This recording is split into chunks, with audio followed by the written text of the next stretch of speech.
రాష్ట్ర పాలనా కేంద్రం అత్యున్నత స్థాయి భద్రత ఉండే సెక్రటేరియట్లోనే కాకి ముసుగులో కిలాడి వేషాలు. అసలు వాడు పోలీసు ఎలా అయ్యాడు? ఏకంగా సెక్యూరిటీ అని నమ్మించి లోపలికి ఎలా వెళ్ళాడు? ఆ కాకి గెటప్ వెనుక ఉన్న అసలు సీక్రెట్ ఏంటి? అత్యంత పటిష్టమైనటువంటి భద్రతా వలయాన్ని ఛేదించి సెక్యూరిటీ విభాగాన్ని షేక్ చేసిన ఆ నకిలీ పోలీస్ భాగోతం ఇప్పుడు చూద్దాం.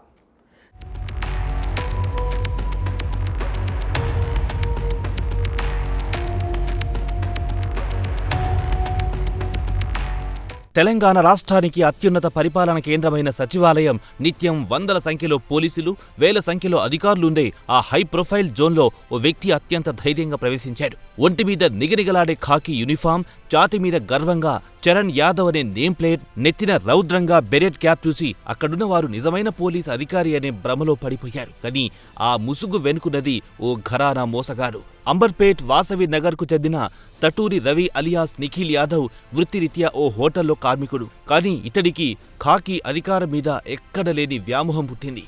గతంలో గోషామహల్ క్యాంటీన్లో పనిచేసిన అనుభవంతో పోలీసులు బాడీ లాంగ్వేజ్ను వంటబట్టించుకున్నాడు. అంబర్పేట్లో పోలీస్ కిట్టు కొనుగోలు చేసి ముఖ్యమంత్రి విభాగంలో తాను కీలకమైన కానిస్టేబుల్ అని కలరింగ్ ఇచ్చాడు. ఏకంగా సెక్రటేరియట్లోనే తిష్టా వేసి ఎటువంటి అపాయింట్మెంట్ లేకపోయినా ముఖ్యమంత్రితో మీటింగ్ అరేంజ్ చేస్తానంటూ అమాయక ప్రజలను తన మాటలతో ట్రాప్ చేశాడు. అంతటితో ఆగకుండా పోలీస్ యూనిఫామ్ ధరించి రకరకాల రీల్స్ చిత్రీకరించాడు. సోషల్ మీడియాలో ఆ వీడియోలను పోస్ట్ చేస్తూ తనను తాను ఒక పవర్ఫుల్ ఆఫీసర్గా ప్రొజెక్ట్ చేసుకుని ప్రజల నమ్మకాన్ని చూరగొన్నాడు. హాయ్, అందరికి నమస్తే. నేను రేవంత్ రెడ్డి సెక్యూరిటీ ఏరియా అంటే ఆయన ఆఫీస్ దగ్గర ఉన్నా. ఎవరన్నా రేవంత్ రెడ్డిని కలవాలంటే నాకు మెసేజ్ చేయండి, లైక్ చేయండి, ఇంకొకరికి షేర్ చేయండి.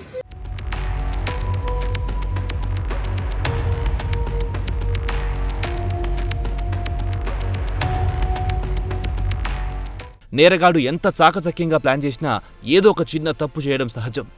ఏప్రిల్ 26వ తేదీ సాయంత్రం కూడా సరిగ్గా ఇదే జరిగింది. సచివాలయం ప్రాంగణంలో అనుమానాస్పదంగా తచ్చాడుతున్న ఇతడి కదలికలను గమనించిన భద్రతా సిబ్బందికి అనుమానం వచ్చింది. వెంటనే విచారణ మొదలెట్టగా ఇతడు పొంతనలేని సమాధానాలు చెప్పడంతో అసలు రంగు బయటపడింది. వెంటనే రంగంలో దిగిన సైఫాబాద్ పోలీసులు ఆ నకిలీ అధికారిని అదుపులోకి తీసుకున్నారు. నిందితుడి వద్ద నుంచి ఖాకీ దుస్తులు, జంగిల్ ప్యాటర్న్ యూనిఫామ్, విజిల్ కార్లు, బ్లాక్ బెల్ట్తో పాటు చరణ్ యాదవ్ పేరుతో ఉన్న నేమ్ ప్లేట్ను పోలీసులు స్వాధీనం చేసుకున్నారు. సైఫాబాద్ ఏసీపీ సంజయ్ కుమార్, ఎస్హెచ్ఓ సీతయ్య మార్గదర్శకత్వంలో ఇన్స్పెక్టర్ రాజేందర్ బృందం ఈ కేసును ఛేదించింది.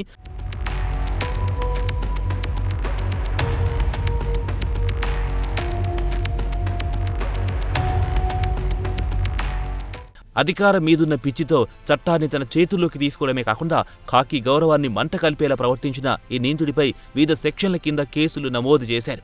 ప్రస్తుతం రవి రిమాండ్లో ఊచలెక్క పెడుతున్నాడు. ప్రభుత్వ కార్యాలయాల్లో పనులు చేయిస్తానని వచ్చే ఇలాంటి ఫేక్ వ్యక్తుల పట్ల ప్రజలు అలర్ట్గా ఉండాలని పోలీస్ శాఖ స్పష్టమైన హెచ్చరికలు జారీ చేసింది. ముఖ్యంగా సోషల్ మీడియాలో కనిపించే హంగామాలను చూసి మోసపోవద్దని అధికారులు విజ్ఞప్తి చేస్తున్నారు.